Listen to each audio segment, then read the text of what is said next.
For the next 8 days, we will be trekking in the Himalayas through the Langtang Range, hiking 6 to 9 hours every day with a final destination above 15,000 feet. Along the way, every single person got sick, one way or another, and extended low oxygen levels led to some very challenging times. The terrain was manageable, that is until the final day where we encountered a wicked snowstorm. The goal: hike over 25 miles and 12,000 feet in elevation to safely reach Chirgori or Kyanjunri, and avoid getting sick. Well, we already know that didn't happen. Okay, so the goal is just to get to the top. Fortunately, I don't have to do this trek alone. I'm accompanied by my wife, Sarah. Honestly, she's a much better backpacker than me. My good friend Stan, and Brett. Hey Brett, I hadn't met Brett before this trip, but he seems like a cool guy. He lives in New York, and there's hiking there, right? I think this trek was a little bit harder than some of us had initially thought. Definitely type 2 fun.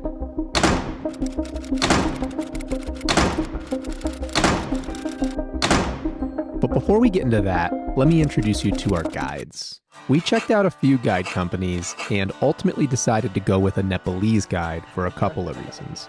One, Western guides were outrageously expensive. I'm talking triple the cost of your trip kind of money. Oh yeah. We went with a Nepalese guide. After a few Zoom calls ahead of our adventure, we were thoroughly impressed with what we heard. And I mean, just look at those smiles. Crew check! Alpine Ramble is a local guide that helped us every step of the way. Teek, Lokendra, and Bim, they are amazing for so many reasons, and I can't wait for you to get to know them a little bit. It's a love song, okay, guys? It's a love song.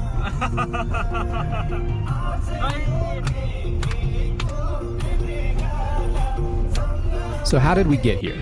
Well, after celebrating a friend's wedding in India, we boarded our flight and headed to Kathmandu. Shortly after landing, we were scooped up by our dream team, bags loaded and unloaded. The flight was super short, however, we were pretty gassed from the festivities. Now that I think about it, this might have been the start of our troubles ahead. First hotel, Tamel Park. Here, we'll do a gear check and spend our first night. One of the nice things about trekking in Nepal is that you can get almost any gear you need for very reasonable prices within a few footsteps of your hotel. Although we later confirmed that a lot of it is counterfeit. Either way, it works. Plan ahead, and maybe you won't have to fly with a ton of stuff. The next morning, we loaded our gear up. We were off to the trailhead. Unlike Everest Base Camp, the trailhead for Langtang National Park is a pretty reasonable drive. Well, maybe not reasonable. To get to the trailhead, we have to take a road trip that will likely induce motion sickness for even the strongest of stomachs. You can either take the public bus or a private 4x4. Later in our trek, we actually learned from a couple it was a wild time. At one stop, they mentioned someone bringing their goats onto the bus. Honestly, I'm a little sad I missed it. Regardless, the countryside was beautiful. We stopped for a quick lunch along the way, took in the views, had some refreshments, and kept moving. Every hour or so, we had a military checkpoint. We didn't really have to worry about this much though, because our guide Teek took care of just about everything. And it felt like we moved through these much faster than some others. Fast forward and we arrive at our second hotel in Sirbabesi. It really was the first tea house experience. Most trekking routes in Nepal are peppered with these little lodges where you can expect simple, delicious meals and a comfortable bed each night.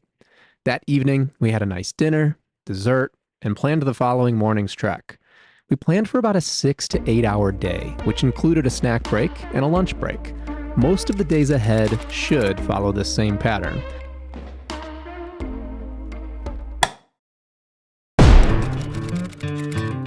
I'm really hoping we see llamas at this next hotel. Today, we take our first steps on the Langtang Valley trek. We cross a suspension bridge over the Boshi River, which flows across the border from Tibet. This landscape has waterfalls and hidden hot springs. We pass through small villages along the way and run into some livestock, which were easily moved off path. I wonder if we'll see any more animals along the way. Oh, watch your step.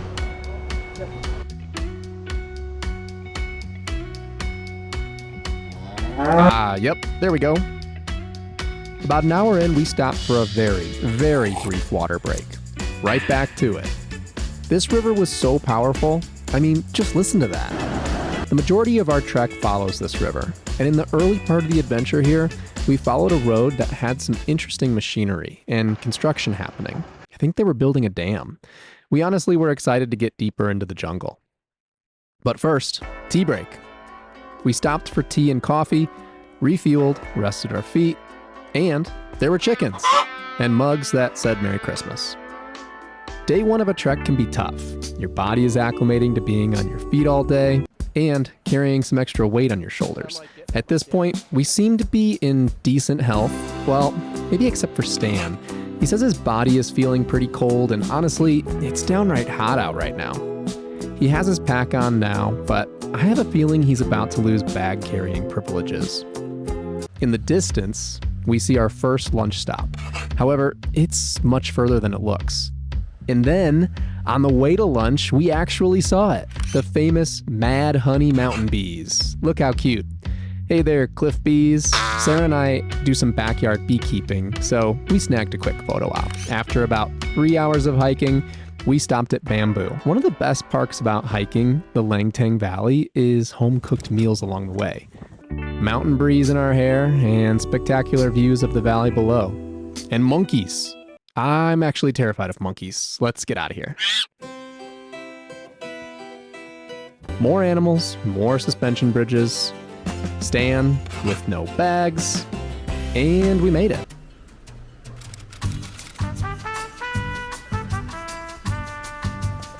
After a long day, we reached the Llama Hotel.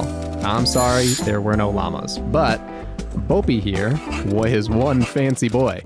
Stopping here for the night, we were met with a room, a bed, a hot shower, and a home-cooked meal. That's honestly way more than any of us expected. We did some planning for the day ahead, chatted with other hikers, and got to bed early. Tomorrow, we will hike through Langtang Village and see the memorial for the village that was wiped out in the 2015 earthquake. Stan is officially ill, and I'm pretty sure he ran a fever all day. Sarah now has a cough, and Brett has a sore throat. For now, I'm feeling pretty good, so we'll see you tomorrow. Good morning. Today's hike is the longest and most strenuous. Stan's feeling a little bit better, but I think his illness is starting to move through the group. However, rhododendron season is in full bloom, the sun is shining, and it doesn't get any better than this. Today we hike beyond the pine and rhododendron, past even smaller mountain communities, and rise above the watercourse of the Langtang Kuala to an amazing view of the Langtang Himal range. Here we will get our first official look at Langtang Lirong, the highest point in the Langtang range. Oh, watch your step. Remember that illness I mentioned? Oh boy, I was not ready for this. Keeping a fairly quick pace today, we still managed to stop and admire more of the blooming rhododendrons. Our first pit stop of the day. Here we admired the magnitude of the highest peak and got some good insights from our guide Teek.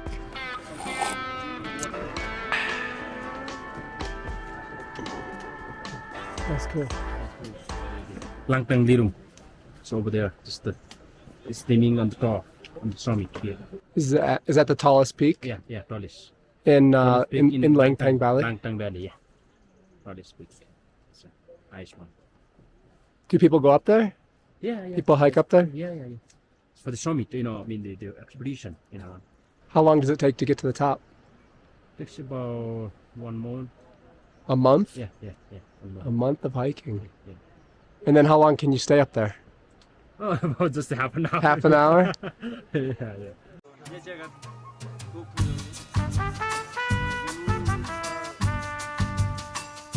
Yellow means earth, Yeah.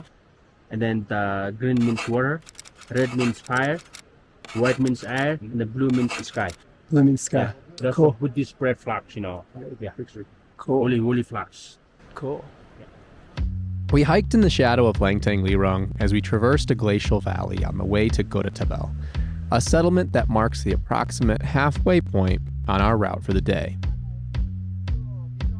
Some animals, suspension bridges, more donkeys, you know the drill. This break wasn't actually on the schedule, but we needed it. The group is in good spirits, and it's a hard day. Here the landscape started to change drastically. Fields opened up, and it became apparent that we had made it out of the jungle. But we're not out of the woods just yet. We snapped a few photos, and we're back on our way. How long till the next hotel? Like I said, this was a long and hard day, and you could really start to feel the altitude. Namaste. Along our route, we noticed a person knitting on the roadside. She was the nicest person, and Sarah walked away with a cool new hat. Yeah, picture chupta. Photo chupta. Dhanyavad. Honestly, we could not have asked for better conditions for today's hike. Time to refuel, kick back for a quick tea and coffee break. My favorite.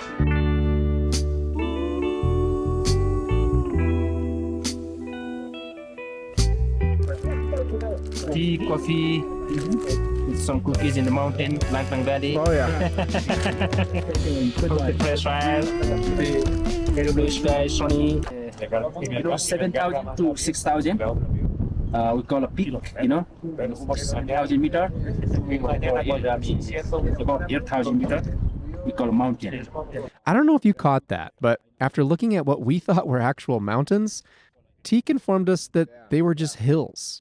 He calls them rock hills. Everything out here is just on a whole nother level in terms of size and magnitude. Love Momo. So this is where we got our yak butter. Yak butter, yeah. Yak butter from? From that yak, the neck. Yeah. Yeah, it's a female, yeah. It's delicious. Yeah.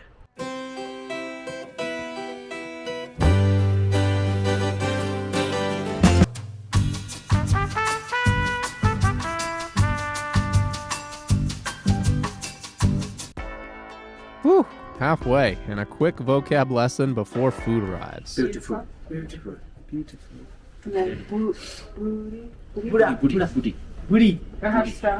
Body. Strong. What else we got today? I don't know. Vista. Chow mein. Egg chow mein. Egg chow mein. After sitting down to lunch at Gora Tabel, we hiked along a path adorned with prayer wheels and chortens. The deeper into the mountains we got, the more reminders we saw of the Buddhist faith, the primary religion in the area. We continued across alpine meadows where there were lots of cute yaks. Yak attack! I'm just kidding. There were no yak attacks. They're actually really friendly. And then the valley really started to open up. Teek shared a bit about the 2015 earthquake and some of the destruction that was witnessed All at by that time. the avalanche, landslide in the earthquake time. Yeah. All of these trees are broken? Yeah. By landslide, lands from the Langtang Village here, and all the trees are broken.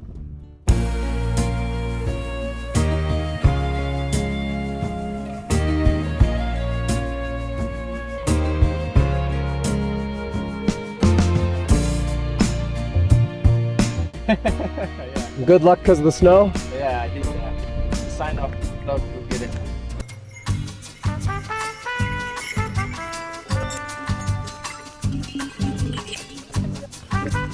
Here in the distance, we get the first look at Langtang Village. Old Langtang Village used to sit approximately here.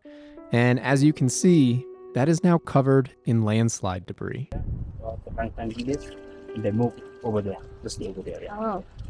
Yeah, this one. So is that all new? All the moved over there. That's all new. New Langtang Village. At 11:56 a.m., April 25th, 2015, a 7.8 magnitude earthquake shook Nepal. As the earth shook, a vast landslide fell off of Langtang Lirung. 40 million tons of rock and ice were hurled straight onto the village. There's been an incredible effort to rebuild the village, and as you can see, that has been moved a bit deeper into the valley. We hiked right through where that rock slide occurred, and you can't really fathom the magnitude of the landslide until we get into it.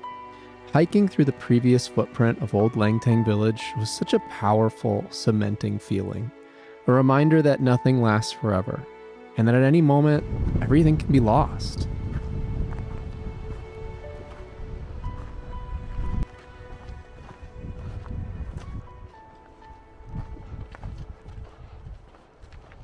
That's incredible. And finally, we made our approach to Langtang Village.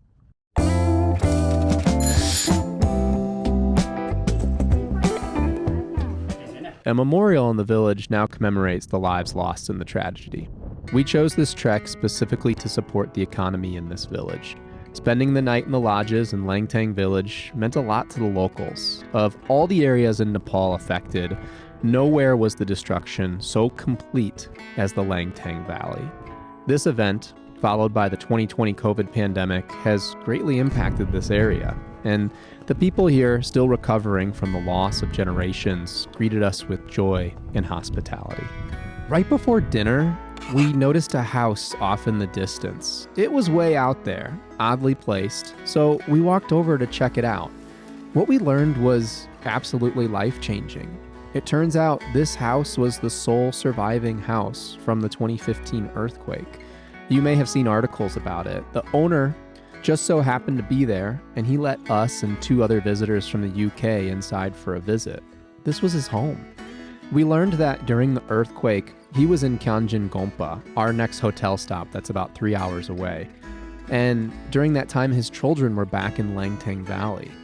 He assumed the worst, and unfortunately, his mother was killed. However, his children, to the surprise of many, were safe inside the home when he returned. It was a miracle. He was nice enough to take a picture with us. He plans to turn the home into a hotel and is still thinking of a name. I unfortunately had left my camera back at the hotel taking this time lapse, but some things are just best experienced and not recorded. I'm so thankful for the people of Nepal and the man who shared his story. Good night, and see you in the morning.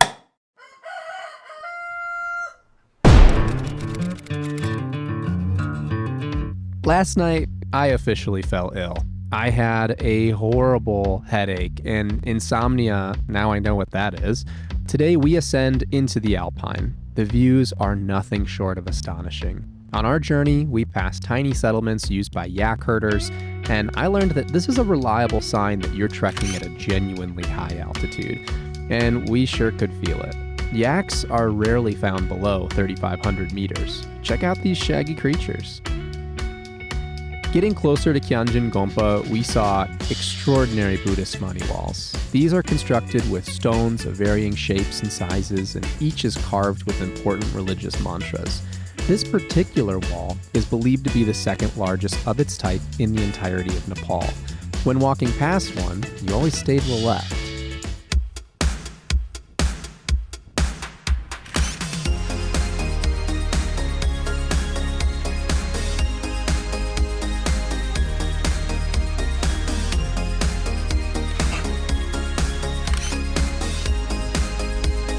Now, like I said, this hike was much shorter than the previous days, but that's okay because at this altitude, it's tough.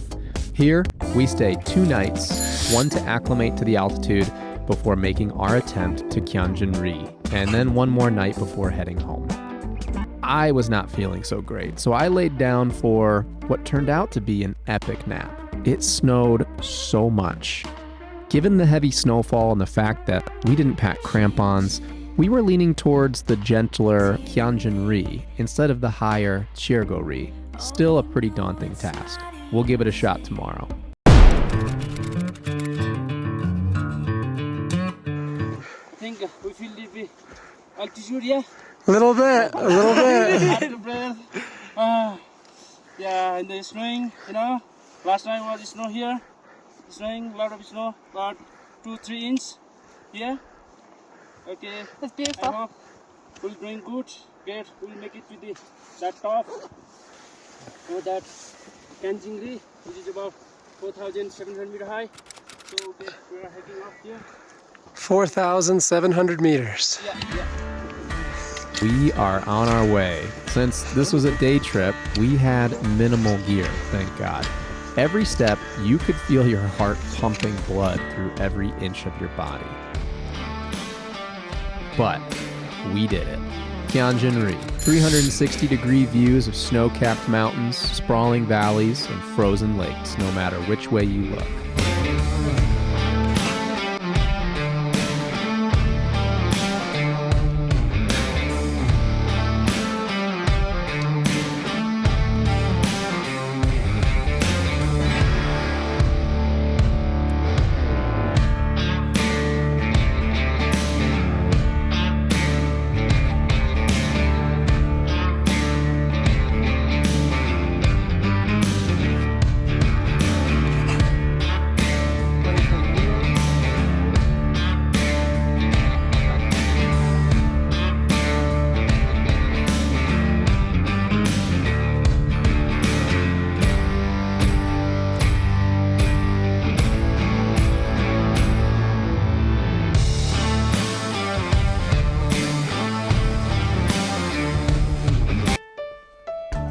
mountains feel like home to me, and I wish we could stay longer. I learned a few things. One, yak butter is amazing. But seriously, what I will take back from this trip is a renewed understanding of the value of community and understanding how far you can really go just one step at a time, how little is needed to be happy, and how nothing really is forever. In a moment's notice, everything can be completely wiped away, so be thankful for the time that we do have on this earth. I also take away a sense of imperfectionism, if that's even a word. It's okay for things to not be perfect. They can be imperfect while still functional. We're all imperfect, and that's kind of perfect.